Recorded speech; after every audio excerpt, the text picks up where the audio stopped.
सुप्रभात बच्चों, प्रस्तुत है आज दिनांक 23/9/2020 का कार्यपत्रक। यह कार्यपत्रक हमारी पाठ्यपुस्तक क्षितिज भाग 1 के कैदी और कोकिला नामक कविता पर आधारित है, जिसमें कवि ने कोयल के माध्यम से स्वतंत्रता सेनानियों पर अंग्रेजों के द्वारा जेलों में किए गए अत्याचारों का मर्मस्पर्शी वर्णन किया गया है। इस कविता के रचयिता श्री माखनलाल चतुर्वेदी जी हैं। तो आइए पढ़ते हैं आज का कार्यपत्रक।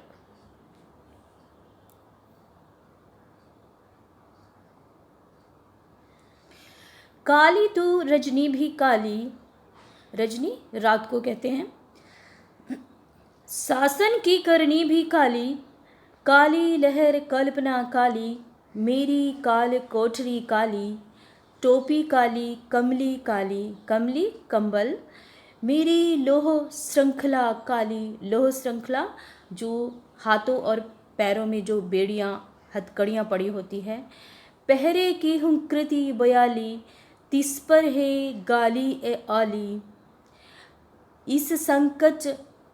इस काले संकट सागर पर मरने की मदमाती, कोकिल बोलो तो अपनी चमकी लेगी तोप को, क्यों कर हो तैराती, कोकिल बोलो तो कवि कैदी के माध्यम से कहना चाह रहे हैं कि कोयल तू खुद काली है और ये रात भी घोर काली है।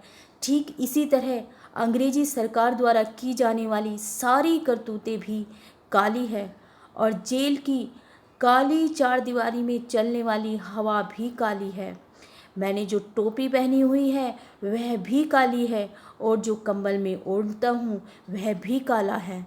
मैंने जो लोहे की जंजीरें पहनी हुई है वह भी काली है और इस वजह से हमारे अंदर आने वाली जितनी भी कल्पनाएं हैं वह भी काली हो गई है।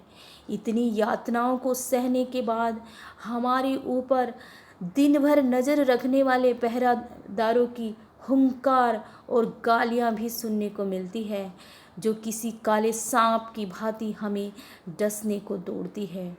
कवि यह नहीं समझ पा रहे हैं कि कोयल स्वतंत्र होने के बाद भी इस अंधेरी रात में कारागार के ऊपर मंडराकर अपनी मधुर आवाज़ में गीत क्यों गा रही है। क्या वह इस संकट में खुद को इसलिए ले आई है कि उसने मरने की ठान ली है? इसका कोई लाभ नहीं होने वाला।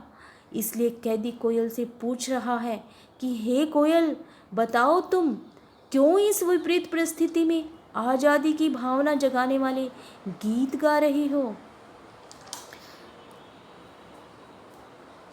तो प्रस्तुत पंक्तियों का भावार्थ यह है कि कवि माखनलाल चतुर्वेदी जी इन पंक्तियों में अंग्रेजी शासनकाल के दौरान जेलों में स्वतंत्रता सेनानियों पर हो रहे घोर अत्याचारों का वर्णन किया गया है इस कविता के माध्यम से, और काले रंग को जो हमारे समाज में फैले दुख और अशांति का प्रतीक माना गया है, इसलिए कवि ने यहाँ हर चीज़ को काला बताया है। तो बच्चों आइए देखते हैं इस काव्यांश पर आधारित प्रश्न।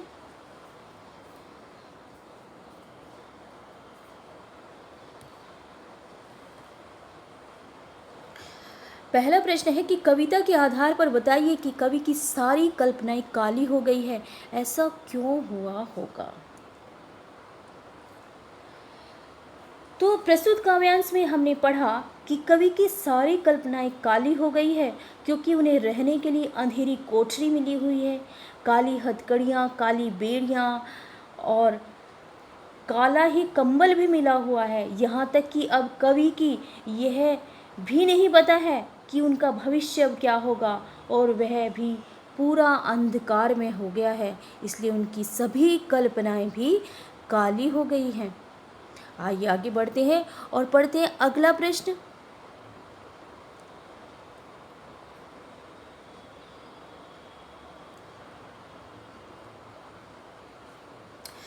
प्रश्न 2, उन पंक्तियों को छांटकर लिखिए जहां पर अनुप्रास अलंकार का प्रयोग हुआ है। इसके लिए आइए पढ़ते हैं एक बार फिर से कविता की पंक्तियाँ। काली तू रजनी भी काली, शासन की करनी भी काली, काली लहर कल्पना काली, मेरी काल कोठरी काली। यहाँ पर देखिए क वर्ण की बार बार आवृत्ति होने से अनुप्रास अलंकार है।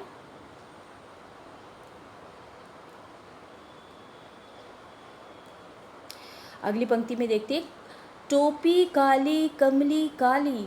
यहाँ पर भी बार बार क वर्ण की आवृत्ति होने से अलंकार जो है अनुप्रासी है।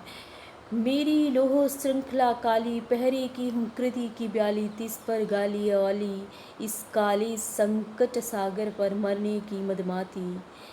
कोकिल बोलो तो अपने चमकीले गीतों को, क्यों कर होता राती कोकिल बोलो तो आइए आगे बढ़ते हैं और देखते हैं अगला प्रश्न। इन पंक्तियों में काला रंग किसका प्रतीक है? तीसरा प्रश्न है,